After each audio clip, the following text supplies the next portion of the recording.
Welcome to Podcasts, recorded live at the Center for Spiritual Living in Portland, Oregon. We have many programs, classes, and workshops developed just for our online audience. To find out more, go to our website at cslportland.org and look under the Online tab.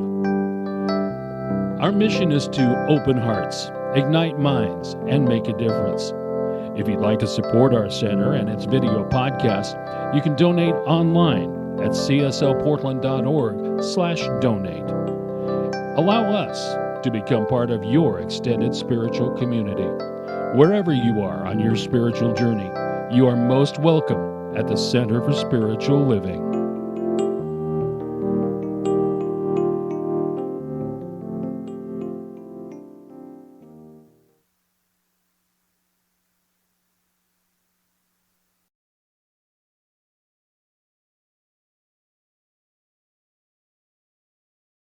Welcome, everyone. Thanks for being here on this special stormy weekend. We get to be together. Spirit created, the divine idea came into form, created Zoom so we could be together wherever we are and whatever's happening. We get to be warm and cozy in our home and still connect. So thank you so much for joining us today. I am deeply grateful for the opportunity to be with you. Thank you, Kathy, for the beautiful music today, bringing in the sunshine and bringing in LaRonda, which is, to me, is more sunshine. Can't have enough of that. So our theme this month is a grand rising, and Reverend Ruth Miller did a beautiful job last week of introducing that topic to us and bringing it forward, that we're all rising up and that each day is a grand rising. We can greet each morning as grand rising. And so my topic today is it's a new day. And, you know, the past does not define us. That now is the time to apply the lessons learned and put our teaching into practice. So this weekend, we honor the birthday of Dr. Martin Luther King Jr. We honor his legacy of being an activist and a peacemaker. He fought against injustice and inequality. And he was not afraid to speak up, even after he was beaten, even after he was denied so many things. He never condoned violence, but he always spoke about peace. And his leadership was fundamental to the movement's success in ending the legal segregation of African Americans in the South and other parts of the United States. He rose to prominence as the head of the Southern Christian Leadership Conference, which promoted nonviolent tactics, and had the massive march on Washington in 1963. And he was awarded the Nobel Peace Prize in 1964. One of his quotes that I really appreciate is, "Darkness cannot drive out darkness. Only light can do that. Hate cannot drive out hate. Only love can do that." And so he was such a role model for us on how to speak up for injustice in the world and how to influence change through peace. And he held a vision. He taught us how to hold a vision for the world. You know, we have so much to learn from his leadership. And so as we enter the new year, we have the opportunity, as I'm sure you've already set your intentions. We did at our Golden Bowl ceremony, the beautiful ceremony that we had, that we set our intentions. And so here are some practices about setting our intentions and keeping us in that place of peace. And so the first one is to pay attention to your perception. Pay attention to your perception. And there's a great book called The Four Pivots, and the author is Sean Ginwright. And he tells the story of his wife and daughter getting into an Uber at their home to go to the airport. And they lived in Oakland, and they had several signs outside their home. And one of them was Black Lives Matter. Another one said, "We believe no human is illegal." There was one about kindness, but he had these signs outside his home. And as his wife was getting into the Uber, she noticed the driver was looking at the signs. And so his wife and daughter got into the back seat, and she said to the driver, "Well, how are you today?" And the driver did not respond. And she tried again with saying, "Isn't it a nice day?" And still no response. Now she became on alert.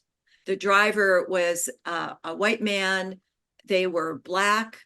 He was non-responsive. She noticed he was reading the signs. And so she came to the conclusion that here he was, a white man taking two Black women to the airport, probably something he didn't want to do.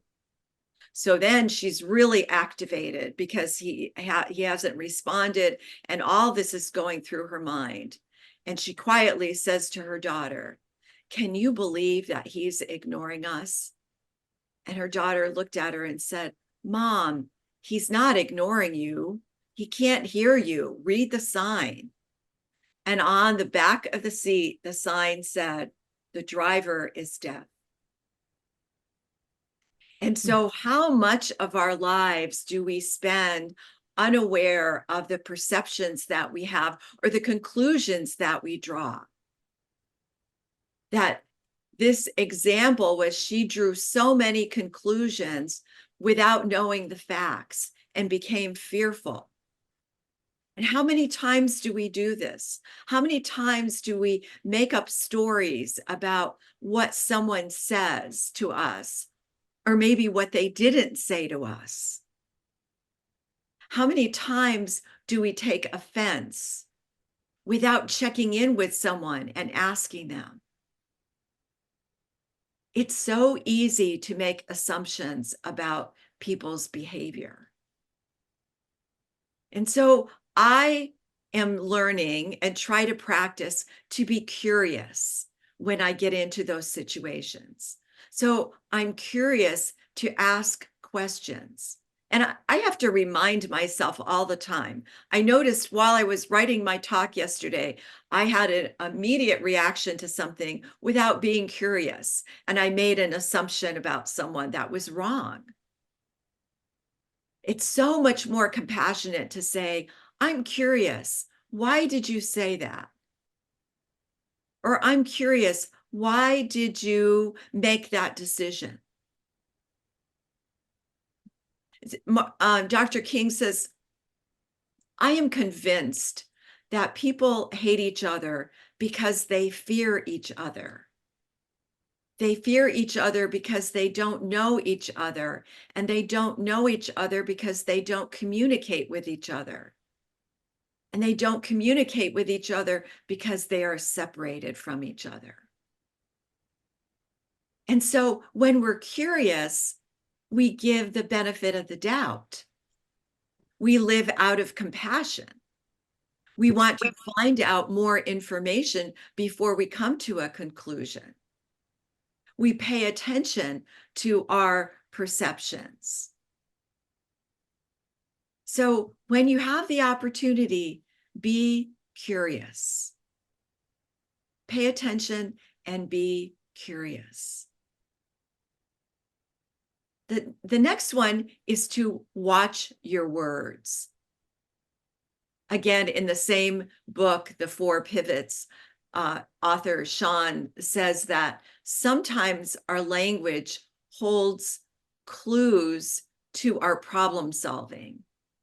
So what he noticed that there was a pattern in the terms that were being used to describe conditions that people wanted to change. Terms like fight, resist, struggle, confront. Those types of terms are connected to oppression. They predefine the outcome in ways that fail to affirm what people want or want to create. So he suggests we change our language. Instead of resist, what if we said reimagine? Instead of defend, what if we said dream? Instead of disrupt, discover. I want to discover what's happening. Instead of demand, create. Instead of fight, design. Instead of struggle, play. So he says, shifting our language in this way invites us to use our imagination. It lifts language out of a place of oppression and into possibility. But it not only lifts our language, it lifts our vibration to a new place of awareness.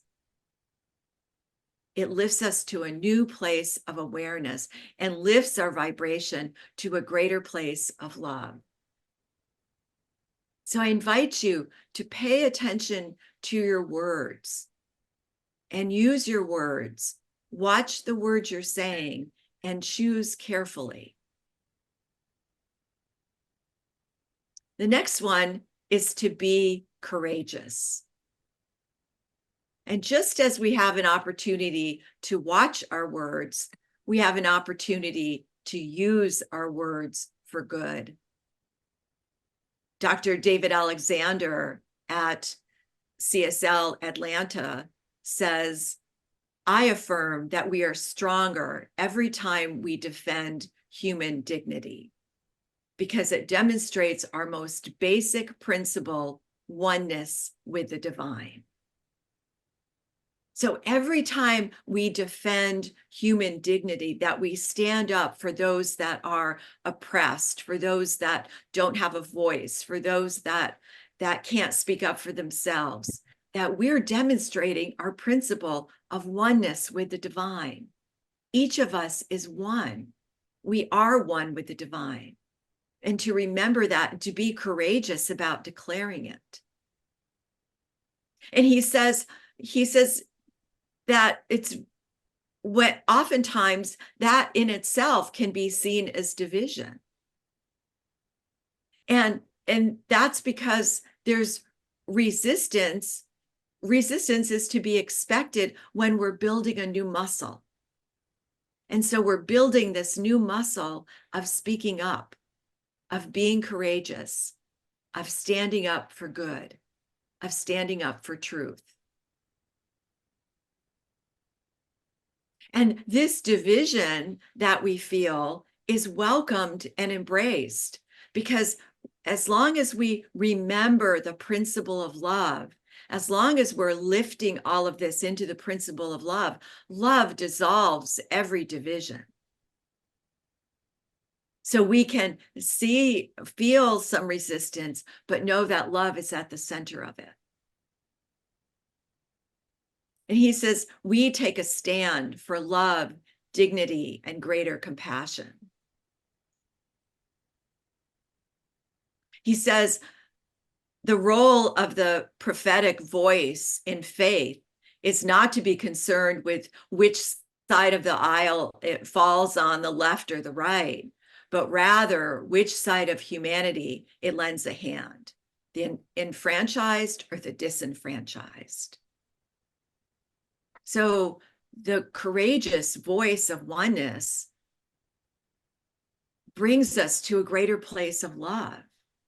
It takes us out of that division and it lifts us up. So be courageous. When you have the opportunity, be courageous in your words, in your thoughts, in your actions. The fourth tip for living a life in a higher vibration is forgiveness. There is great freedom and great power in forgiveness and being willing to let go. Love is a synonym for spirit. Every person, every interaction, every experience is a holy moment of love, even when it doesn't feel like it. Every moment when there's discomfort or disconnect or disease, there's an energy of love in the midst of that. That's what we know. That's the truth that we base our awareness on. So how do we intentionally tap into this energy in moments of struggle? Simply by choosing love, time and time again in each new day. As spiritual beings, our job is not just to simply pray for someone's highest, but to look inside ourselves and see what lessons, what gifts, what wisdom am I learning today? What wisdom is being brought to me so that I can learn it for myself, that I can be lifted up, that I can let go of any idea of separation. And those people that irritate us, or those moments that challenge us, are invitations to go within and shift to love. You know who those people are. We all have someone that pushes a button or causes us to react. That's an opportunity to go within and shift to love. A grand rising requires us to lean into the principle of love every day.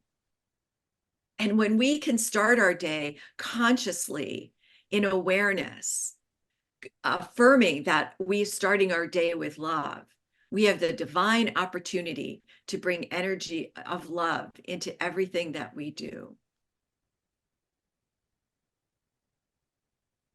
Author and medium Paul Selig says, when you don't forgive, you are the one being harmed, because you are losing your alignment to the divine. The divine is always present. You are always loved, whether you know it or not. And the Creator is in everything, regardless whether you can perceive it or not.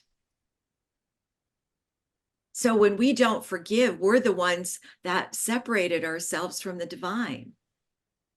When we feel someone has wronged, when we have felt wronged or harmed in some way, if we look within to find that forgiveness, to find that compassion, and ask the divine, help me learn to let go. Allow me to see this differently. Forgive and let go. And finally, the fifth one is peace begins with me. Our whole basis of how we see ourselves in reality is held through a false lens of separation. That for forever, since time began, we see ourselves in a place of separation. And so the opportunity we have is to move to a new way of seeing, to seeing not out of a distorted lens, but seeing out of a lens of love, seeing out of a new way of connectedness rather than separation. In the Book of Mastery, Selig writes, there has always been war, so you expect war and you will have war. So you have an opportunity, if you wish, to lift the vibration of the level that you see before you to the highest level available to you. If you perceive atrocity and you claim this instead. I see this before me in truth. So he's saying, when we see something that we feel uncomfortable with, that we feel negative, that we feel wrong in the world, say, I see this before me in truth. I see this before me in truth. And when we say that, we lift our vision up. We align to the highest level of the Creator. And when we do that, we can can support the transformation of the thing we see. Because when we see the thing before us and we don't like it, and we say, oh, I don't like that, or that's terrible, then what we do is we give that energy. We give that thing more energy. Our opportunity is to not see the thing before us, but to see the thing that we imagine, the thing that we dream, the thing that we want, to see that before us in a new way. I see this before me in truth. Selig says, what you put in darkness keeps you in darkness. And it's time to lift to this new level of vibration where fear itself is not informing the reality. So often in our world today, fear is informing the reality. But when we can lift to a new level and see it in a new light, in a new way, without the emotional charge that is often attached, is we see everything as God, as source. When we claim something to the light, we rename it and we re-know it. It's an alchemical reaction that we have, and we can use that with our awareness. So when we lift something to the light, we rename it and we re-know it. Because what we know is the action of fear is to claim more fear. And when we contribute to that, we contribute to the broadcast of fear in the world, to the broadcast of war, to the broadcast of separation. He says, I like this example. He says, fear is present like a bad air freshener. You don't know it's there. You just get used to it. And you don't know that it smells really bad. You just get used to it. And so we have a choice every time to see this differently. So expanding on that previous affirmation, I see this truth, or I see this in truth. I see this, whatever this is we're looking at, I see this in truth. And I lift up what is before me. I lift what is before me to the manifestation of the divine. So I see this in truth, and I lift what is before me to the manifestation of the divine. As we lift it up, we're lifting it up to the divine. We know that something greater is being revealed. I see this in truth, and I lift what is before me to the manifestation of the divine. Dr. King said, I have decided to stick with love. Hate is too great a burden to bear. That really, I really felt something in that quote. When we choose differently, we choose different outcomes. That our work in the world is to understand, is to know without a doubt that there's only one power, one presence, one life, and that is the source of our good. The idea that we are separate from each other continues the separation. So our work is to treat each other as our brothers and sisters. And we may not get along with them all the time.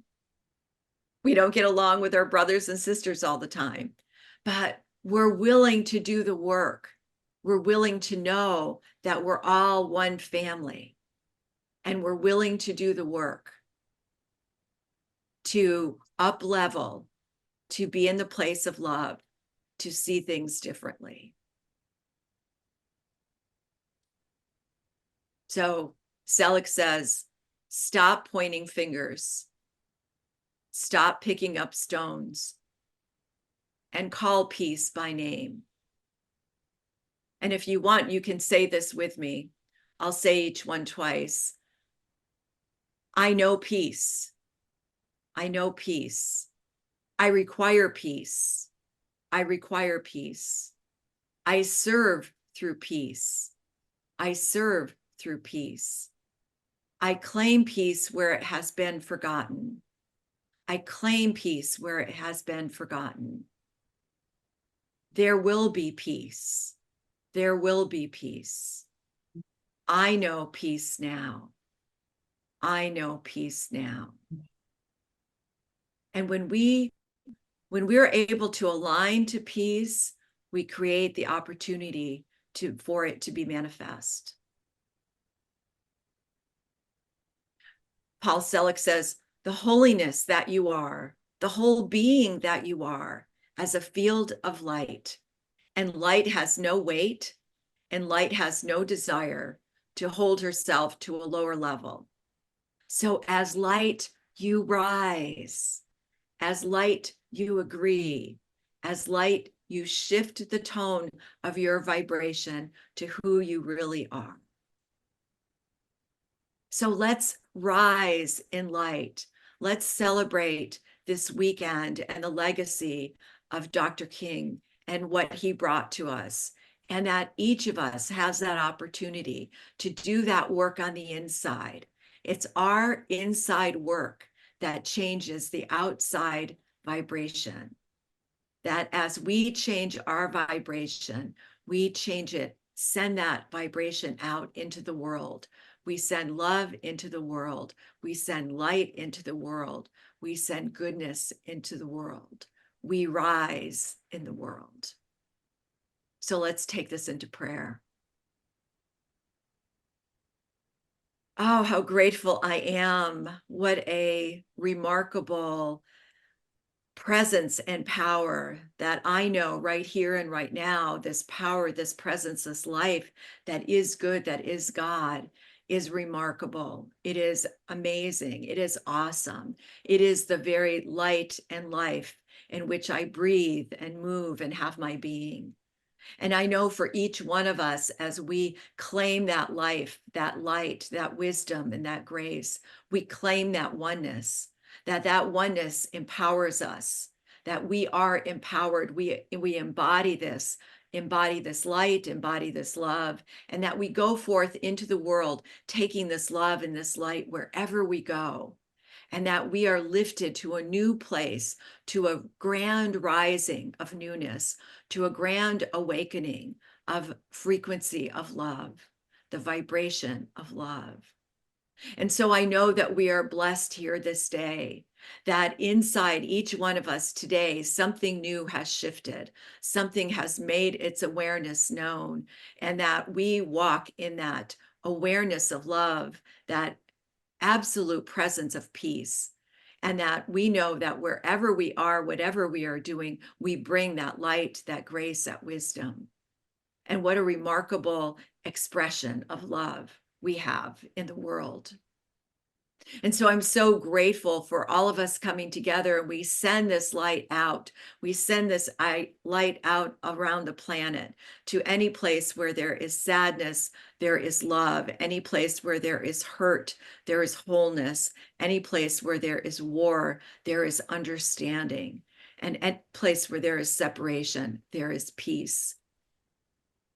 And I know that we stand in that awareness of love each and every day. And I'm so grateful for this. I release this word in deep gratitude for all of this love, for all of this light, for all that has been given. And together we affirm. And so it is. Absolutely. So it is.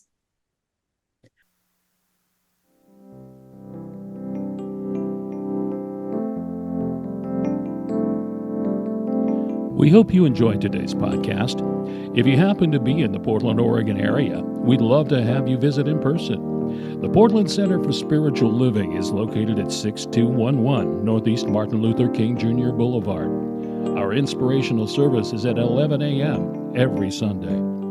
We also have many programs, classes, and workshops developed just for our online audience. To find out more, go to our website at cslportland.org and look under the Online tab. We have a variety of content dedicated specifically for our podcast listeners. Our mission is to open hearts, ignite minds, and make a difference. If you'd like to support our center and its podcasts, you can donate online at cslportland.org/donate. Our website is also the place to learn more about what's going on at the center or to contact us. Allow us to become part of your extended spiritual community. Wherever you are in your spiritual journey, you are most welcome at the Center for Spiritual Living.